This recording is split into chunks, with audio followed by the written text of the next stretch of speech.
नमस्कार दोस्तों, मैं अंश जायसवाल आप सभी का स्वागत करता हूं आपके अपने YouTube चैनल वेल स्टडी पर। दोस्तों, आज हमारी बहुपद एवं गुणनखंड की पहली क्लास होने वाली है।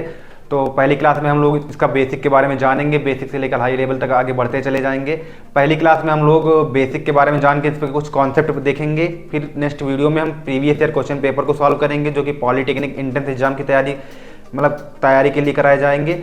अगर वैसे तो ये पॉलिटेक्निक एंट्रेंस एग्जाम के लिए क्लास है, लेकिन अगर आप पढ़ना चाहते हैं, इसको बेसिक के बारे में जानना चाहते हैं, क्योंकि ये क्लास 9th और 10th में भी पॉलिनोमियल्स है, इसलिए इस क्लास को शुरू करते हैं। चलिए, तो चलो पहले क्लास को शुरू करने से पहले हम बहुपद के बारे में जान लेते हैं कि बहुपद क्या होता है। तो चलिए शुरू करते हैं बहुपद को। बहुपद, पॉलिनोमियल्स।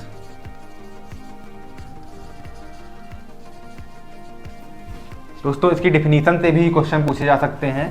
इसको पहचानना भी आना चाहिए आप लोगों की बहुपद क्या होता है। बहुपद यानी कि बहुत पद, यानी कि जिसमें बहुत पद होते हैं, यानी कि कम से कम तो एक चर राशि होनी चाहिए। कितनी राशि होनी चाहिए? एक चर राशि होनी चाहिए कम से कम।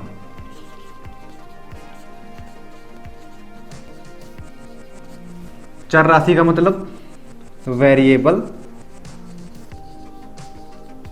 क्वांटिटी। एक कम से कम वेरिएबल क्वांटिटी होनी चाहिए हमारे पास बहुपद के लिए। और कांस्टेंट कितने भी हो सकते हैं उससे मतलब नहीं, कांस्टेंट हो या ना हो, लेकिन कम से कम एक वेरिएबल पार्ट जरूर होना चाहिए उसमें। अब पॉलिनोमियल्स को पहचानेंगे कैसे? पॉलिनोमियल्स में जो चर राशि होती है, जो चर राशि होती है वो क्या होती है? पूर्ण अंक में होती है। क्या होती है? चर राशि की घात। चर राशि की घात। घात मतलब पावर। घात मतलब पावर। वो क्या होनी चाहिए? पूर्ण संख्या होनी चाहिए। क्या होनी चाहिए? पूर्ण संख्या होनी चाहिए।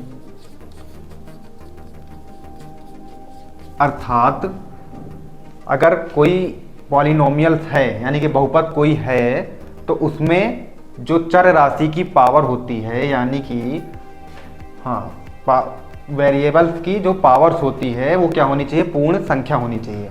चलिए आपको एग्जांपल के द्वारा समझाते हैं कि कैसे समझा जा सकता है इसको।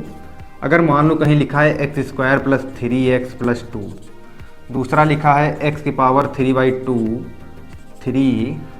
+ 5 अंडर रूट में, फिर कहीं लिखा है √5 x⁵ + 6x - 9।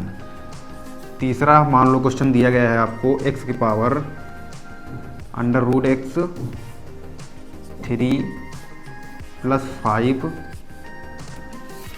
चलो 5 ही छोड़ देते हैं। फिर अगला क्वेश्चन कर लेते हैं 5x³ - 5x² + 3। फिर एक क्वेश्चन और ले लेते हैं यहाँ पर 3x² 5x + 3। आपके पास सामने 6 क्वेश्चन लिखे हुए हैं। अब इसमें देखेंगे, हम सीखेंगे कि कौन से बहुपद हैं और कौन से बहुपद नहीं हैं। तो बहुपद की पहली कंडीशन क्या थी कि कम से कम एक वेरिएबल होना चाहिए, यानी कि एक चर राशि होनी चाहिए। चर राशि का मतलब क्या है? x, a या y, b कुछ भी दिया गया हो, वो चर राशि में मतलब कांस्टेंट को छोड़ के जो x, y, z जो भी होते हैं वो क्या होते हैं? वेरिएबल होते हैं, चर राशि होते हैं। तो इसमें सभी में देखेंगे लगभग x है। तो ये तो पक्का हो गया, पहली कंडीशन पक्की हो गई कि कम से कम एक वेरिएबल है। दूसरी बात क्या कि जो चर राशि की पावर है या चर राशि की जो घात है वो क्या होनी चाहिए? पूर्ण संख्या होनी चाहिए। तो देखो यहाँ पर x⁴ ये पूरी संख्या है, x पूरी संख्या है। पूरी संख्या का मतलब 1 होनी चाहिए, 2 होनी चाहिए, 3 होनी चाहिए, 4 होनी चाहिए, डैश डैश डैश कहाँ तक? इन्फिनिटी तक, कहीं भी हो सकती है। अब यानी कि ये पूरी संख्या है और 2 भी पूरी संख्या है, तो ये क्या हो जाएगा? पॉलिनोमियल्स है। लेकिन दूसरे क्वेश्चन में अगर हम देखें तो x⁴ क्या लिखा है? 3/2 लिखा है। क्या लिखा है? x⁴ 3/2 लिखा है। 3/2 पूरी संख्या है? पूरी संख्या नहीं, यानी कि ये पॉलिनोमियल्स नहीं हो सकता। फिर अब देखा जाए यहाँ पर √5 x⁵ + 6x 9। अब लोग अधिकतर गलती ये कर देते हैं कि √5 में देखते हैं कि 5 की पावर 1/2 हो जाएगा, तो ये बहुत लोग कर देते हैं कि पॉलिनोमियल्स नहीं है, लेकिन हमने क्या कहा है कि चर राशि की घात देखना है कि पूरी संख्या है या नहीं है पूरी संख्या। तो चर, ये 5 जो है वो चर नहीं, वो कांस्टेंट है यानी कि अचर है। तो हम यहाँ से क्या करेंगे, x की पावर देखेंगे जो कि 5 है, और 5 क्या है, पूरी संख्या है, और 6 एक मतलब x की पावर यहाँ पर 1 है, 1 भी पूरी संख्या है, तो यानी कि ये वेरिएबल, अरे सॉरी, ये क्या है, पॉलिनोमियल है, बहुपद है।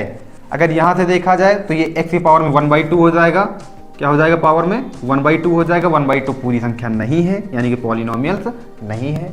इसी तरीके से इस क्वेश्चन को देखेंगे। अब ध्यान से देखने योग्य ये बात है कि ये 3 तो हमारी पूरी संख्या है, लेकिन जब ये x की पावर 2 ऊपर जाएगा तो ये क्या हो जाएगा, x की पावर 3, ये 5 ऐसे लिखा नहीं देंगे, ये 5 x की पावर -2 हो जाएगा, +3 हो जाएगा। -2 पूरी संख्या नहीं है, यानी कि नंबर्स में नहीं आती है, इसलिए ये भी वो बहुपद यानी कि पॉलिनोमियल्स नहीं होगा। अब क्या करेंगे, यहाँ पर देखेंगे पूरी संख्या है, ये भी 1 पूरी संख्या है, यानी कि ये पॉलिनोमियल्स है। तो आई होप आप समझ गए होंगे पॉलिनोमियल्स को कैसे पहचाना जाता है। अब क्या बात कर लेंगे इसके बारे में, पॉलिनोमियल्स के बारे में, पॉलिनोमियल्स की घात एवं पद के बारे में बात करेंगे। तो इसको रख कर दे रहे हैं, स्क्रीनशॉट लेना चाहें तो ले लीजिए। फिर क्या बात करेंगे हम, पॉलिनोमियल्स की यानी कि बहुपद की घात तथा पद।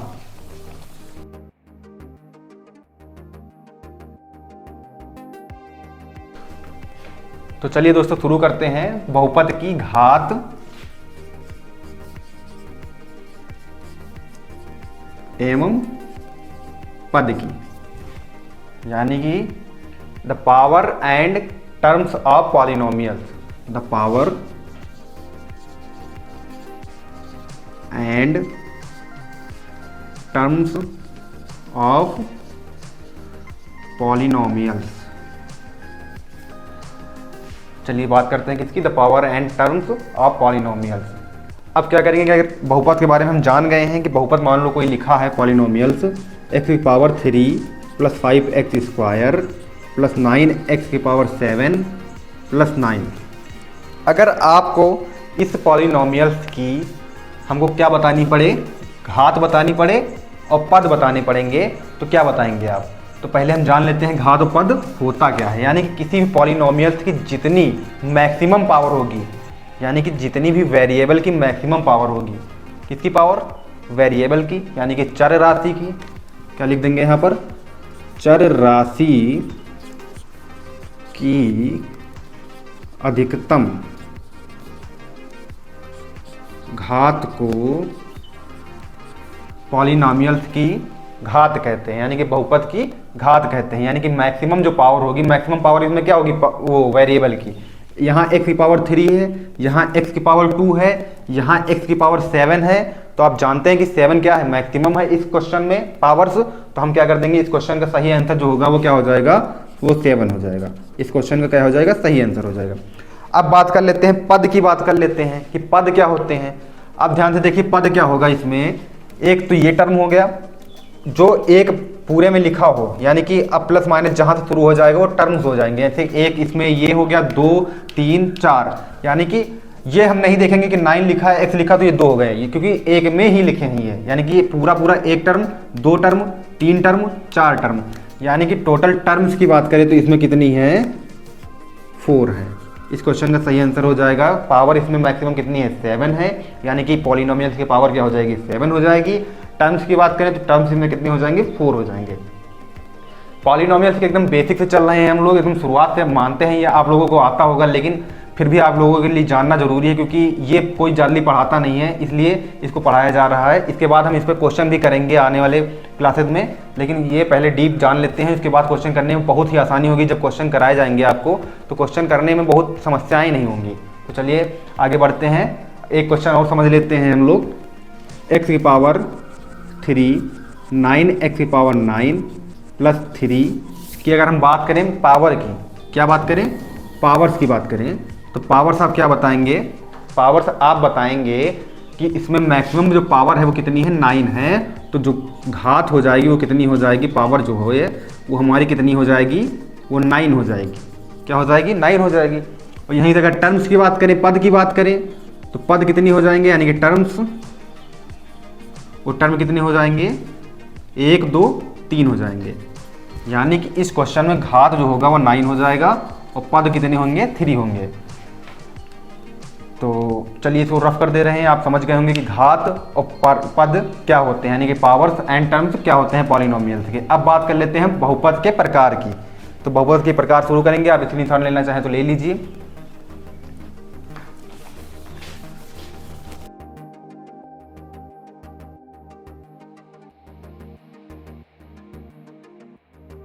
चलिए दोस्तों शुरू करते हैं बहुपद के प्रकार को। बहुपद के प्रकार को यानी कि टाइप्स ऑफ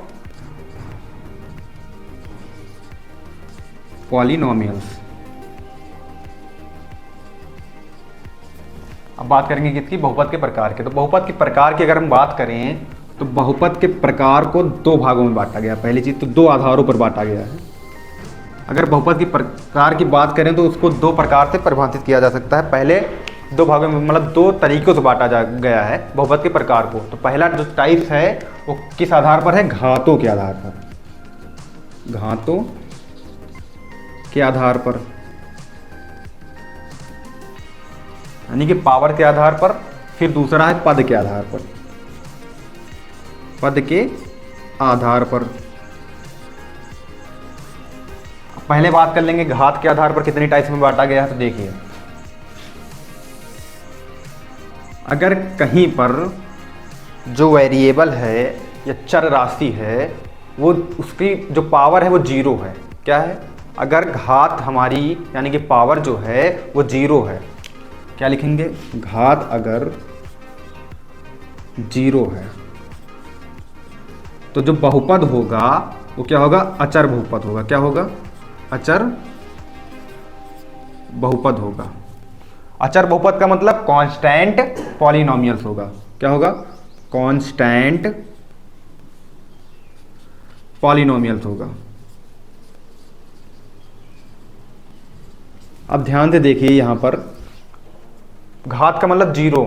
अगर हम बात करें जैसे ऐसे लिखा है कोई क्वेश्चन 5x की पावर 0 + 3, पावर यहां पर क्या है, 0 है।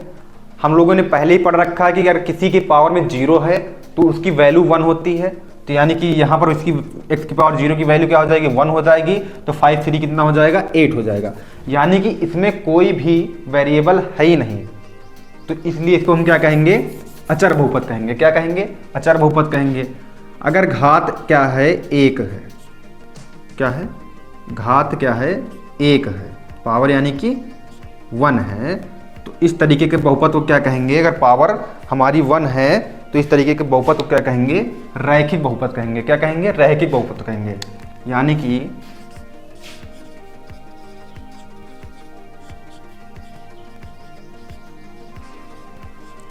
इंग्लिश में अगर हम बात करें इसकी तो लीनियर, क्या बात करेंगे, इंग्लिश में अगर बात करेंगे तो इसकी क्या कहेंगे, लीनियर पॉलिनोमियल्स।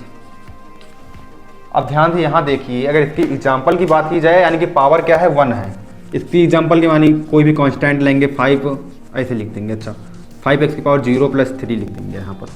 अगर इसकी एग्जाम्पल की बात करें तो 5x + 2 या 7x, यानी कि यहाँ पर क्या हो जाएगा, ये लीनियर बहुपद होगा, यानी कि लीनियर पॉलिनोमियल्स होगा। ETC लिख देते हैं यहाँ पर, इत्यादि। अब हम बात करेंगे किसकी, घात अगर क्या हो, 2 हो। क्या हो, घात अगर 2 हो। तो घात 2 में क्या करेंगे, घात 2 में अगर हो तो उसको हम क्या कहेंगे, क्वाड्रेटिक, यानी कि द्विघात बहुपद, द्विघातीय बहुपद, द्विघात बहुपद, यानी कि पाइनोमियल, sorry quadratic, quadratic polynomials. Quadratic polynomials का अगर एग्जाम्पल की बात की जाए तो एग्जाम्पल हो जाएगा 5x² + 7x + 3, या फिर x की पावर 2 + 3, ये भी कर सकते हैं, इसका एग्जाम्पल हो जाएगा। फिर क्या कर देंगे, ETC। अभी इसके बारे में डीप और जानेंगे, लेकिन अभी हम क्या कर रहे हैं, हल्का हल्का इसके बारे में जान ले रहे हैं। घात अगर क्या हो, 3 हो। क्या हो, घात 3 हो। अगर कहीं पावर क्या हो, 3 हो तो इस तरीके के हम लोगों को क्या कहेंगे, त्रिघात बहुपद कहेंगे, यानी कि क्यूबिक पॉलिनोमियल कहेंगे। यानी कि घात क्या हो, 3 हो तो इसको क्या कहेंगे, त्रिघात। उसको क्या कहते हैं, अगर 2 थी तो द्विघात, 3 है तो त्रिघात बहुपद, और इसको क्या कहेंगे, क्यूबिक पॉलिनोमियल्स। अब बात कर लेते हैं किसके बारे में, पद के आधार पर कितने भागों में बांटा गया। जैसे हमने किसके आधार पर बांटा था, आधार के मतलब सॉरी घातों के आधार पर बांटा था, अब क्या करेंगे, पद के आधार पर। चलिए देखते हैं पद के आधार पर। अगर दोस्तों हम पद के आधार की बात करें तो पद अगर कहीं पर एक है, क्या है, एक है, तो क्या हो जाएगा, मोनोमियल, मोनोमियल पॉलिनोमियल। यानी कि मोनोमियल पॉलिनोमियल्स को हिंदी में बात करें तो एक पदीय बहुपद कहेंगे। क्या कहेंगे, एक पदीय बहुपद। अगर कहीं पर टर्म्स अगर 2 हैं तो इसको क्या कहेंगे, द्विपदीय। क्या कहेंगे, द्विपदीय बहुपद कहेंगे। और इंग्लिश में क्या कहेंगे, बाइनोमियल्स, बाइनोमियल्स पॉलिनोमियल्स।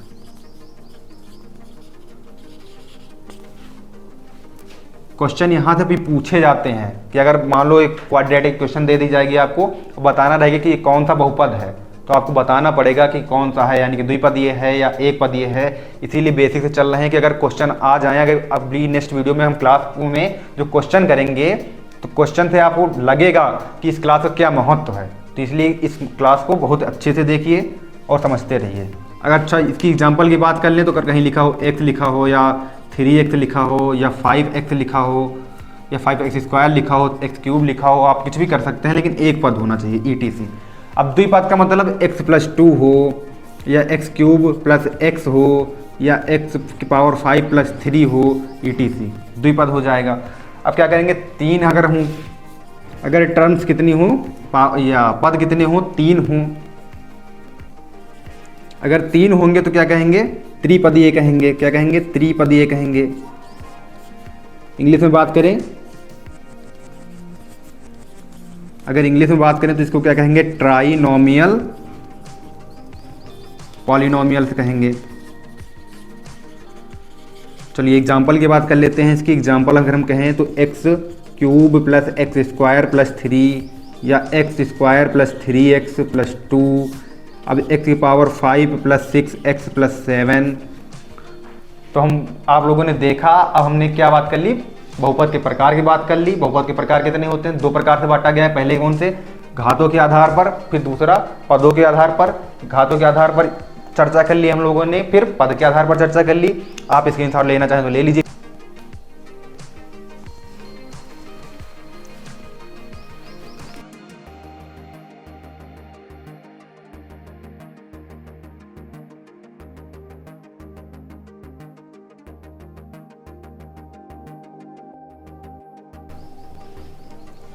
तो दोस्तों नेक्स्ट टॉपिक हमारा क्या होगा, बहुपद के मान। अब बहुपद के मान यानी कि value of polynomials, value of polynomials.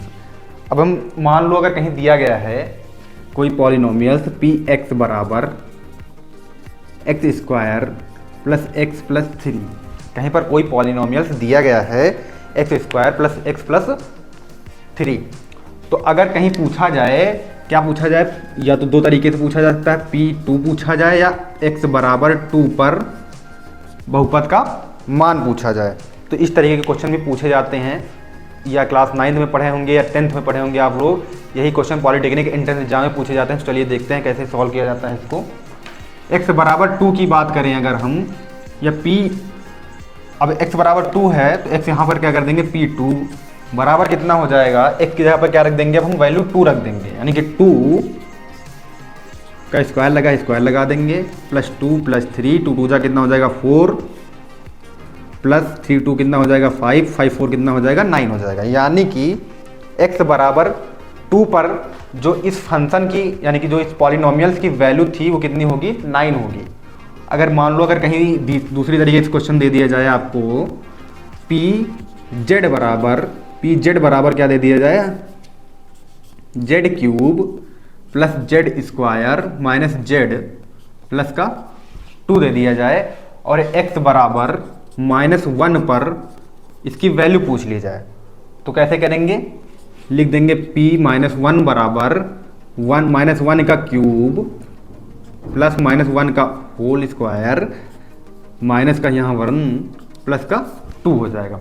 अब 1 का क्यूब करेंगे तो -1 हो जाएगा, 1 का स्क्वायर करेंगे तो प्लस ही 1 रहेगा, माइनस माइनस प्लस हो जाएगा 1 और प्लस का कितना हो जाएगा 2 हो जाएगा, 1 से 1 यहाँ पर कैंसिल हो जाएगा, 1 2 कितना हो जाएगा 3 हो जाएगा। यानी कि इस पॉलिनोमियल्स की p बराबर -1 मतलब सॉरी x बराबर -1 पर जो वैल्यू हो कितनी है 3 है। तो आप लोगों ने देखा, अब बात कर ली हमने किसकी, पॉलिनोमियल्स के वैल्यू पर यानी कि बहुपद के मान पर। अब हमारा नेक्स्ट जो टॉपिक होगा वो क्या होगा, पॉलिनोमियल्स की जीरोज यानी कि पॉलिनोमियल्स के मूल। अब कैसे करेंगे, जीरोज ऑफ पॉलिनोमियल, तो आइए देखते हैं। इसको रब कर दे रहा हूँ, स्क्रीनशॉट लेना चाहें तो ले लीजिए।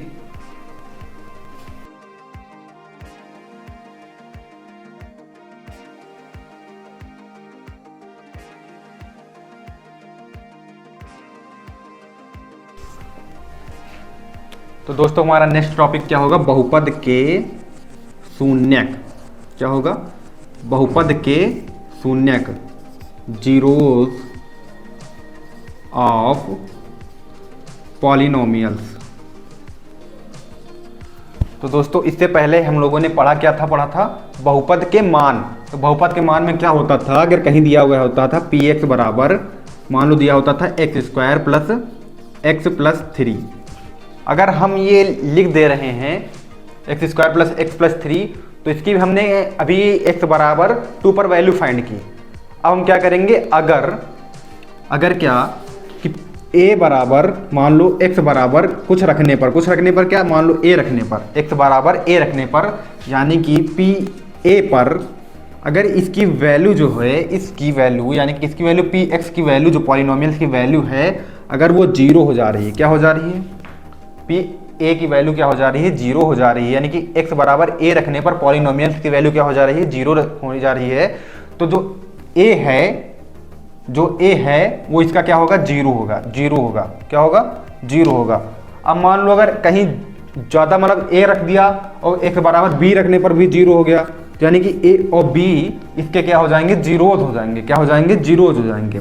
तो कहने का मतलब सिर्फ इतना है, जीरोज का मतलब क्या होता है, अगर कोई भी पॉलिनोमियल्स दिया गया है, उसमें कोई भी वैल्यू रखने पर पॉलिनोमियल्स की वैल्यू जो है वो 0 हो जा रही है, तो वो जो वैल्यू रखने पर 0 हो रही है, वो वैल्यू जो हमारी होगी वो क्या हो जाएगी, पॉलिनोमियल्स का मतलब जीरोज हो जाएगा, यानी कि हमारा शून्यक हो जाएगा उस पॉलिनोमियल्स के लिए। तो बस इतना ही है कि पी ए की वैल्यू 0 हो जाए, तो बहुपद के शून्यक को इसी से कहते हैं। अब शून्यक कैसे फाइंड करते हैं, वो 2 तरीकों से हम फाइंड करते हैं। पहले तो फैक्टर, अभी गुणनखंड जानेंगे तो उसके बाद में ये करेंगे, लेकिन अगर हम लीनियर की बात करें यानी कि रैखिक उसकी बात करें, तो और ये देख लेते हैं रैखिक की। तो रैखिक में अगर मान लो दिया गया है हमको 3x - 2, अगर इसका हमको px बराबर ऐसे दे दिया गया लीनियर में, तो अगर हमसे कहा जाए कि इसका जीरोज फाइंड की मतलब करना है, हमको जीरोज फाइंड करना है, तो क्या करेंगे, जीरोज फाइंड करने के लिए मतलब क्या बताया गया था कि इसकी वैल्यू क्या होनी चाहिए, 0 होनी चाहिए। यानी कि जीरोज फाइंड करने के लिए पहले क्या करना पड़ेगा, हमको px बराबर 0 करना पड़ेगा। तो 0 करने का मतलब क्या है, 3x - 2 बराबर क्या हो जाएगा, 0 हो जाएगा। अब 0 हो जाएगा तो x की वैल्यू यहाँ से फाइंड कर लेंगे हम आराम से। x की वैल्यू क्या हो जाएगी, 3x बराबर क्या हो जाएगा, यहाँ माइनस का उधर क्या हो जाएगा, प्लस का हो जाएगा। x को रोकेंगे तो कितना हो जाएगा, 2/3 हो जाएगा। यानी कि इसका जो शून्यक होगा वो क्या होगा, x बराबर 2/3। अब हमने क्या बताया था कि एक ऐसी वैल्यू जो पॉलिनोमियल्स पर रखने पर क्या हो जाए, 0 हो जाए। तो चलिए रख के देख लेते हैं। 3x की वैल्यू क्या रखेंगे, 2/3 रखेंगे और माइनस का 2, 3 से 3 कैंसिल हो जाएगा, 2 - 2 बराबर 0। तो आप लोगों ने देखा कि इसकी वैल्यू क्या हो गई, 0 हो गई। यानी कि x बराबर 2/3 जो है इस पॉलिनोमियल का क्या है, जीरोज है, सॉरी 0 है। अगर 1 होगा तो 0 होगा, अगर 1 से ज़्यादा है तो जीरोज होंगे, यानी कि शून्यक और शून्यकों। तो आप लोगों ने समझा।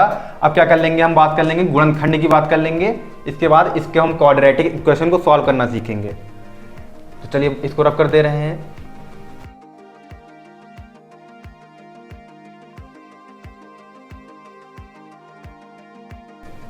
किसकी बात करेंगे, फैक्टर।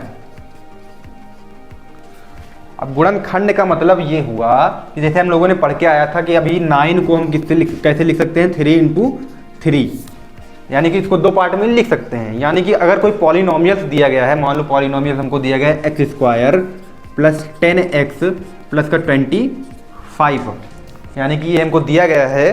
तो हम क्या करेंगे, 9 को जैसे तोड़ा था 3 × 3 में, तो ये एक पूरा टर्म है, ये मान लो एक पूरा क्वेश्चन है।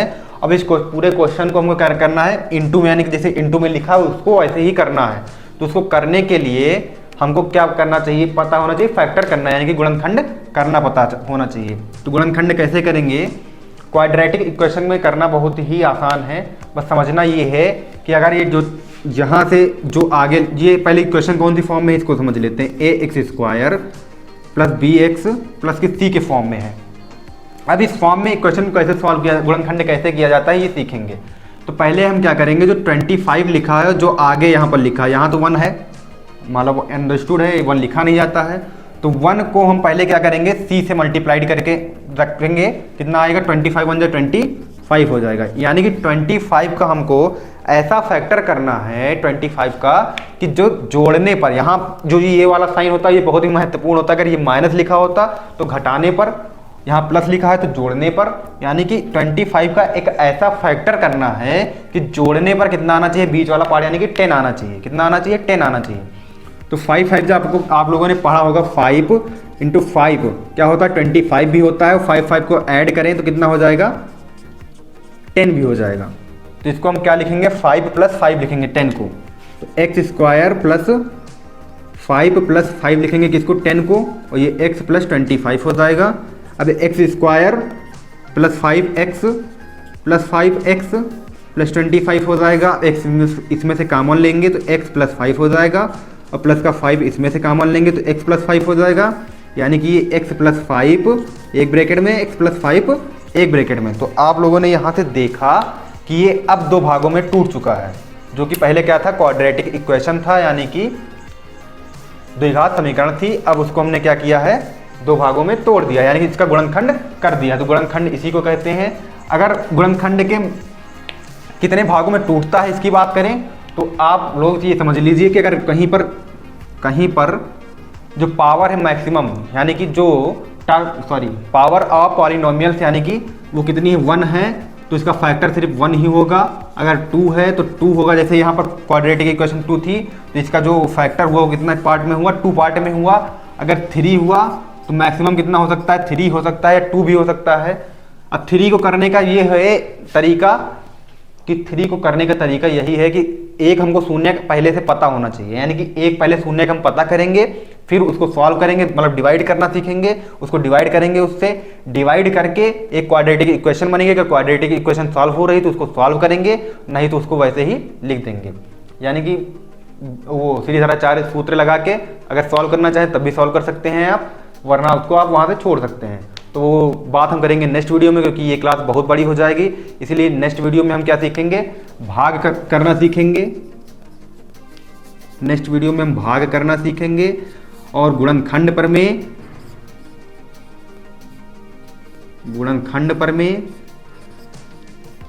फिर शेषफल पर में, इसके बारे में हम लोग जानेंगे, और इसके बेस पर कुछ क्वेश्चन भी करेंगे। तो आज के लिए इतना ही, मिलते हैं नेक्स्ट वीडियो में, तब तक के लिए धन्यवाद।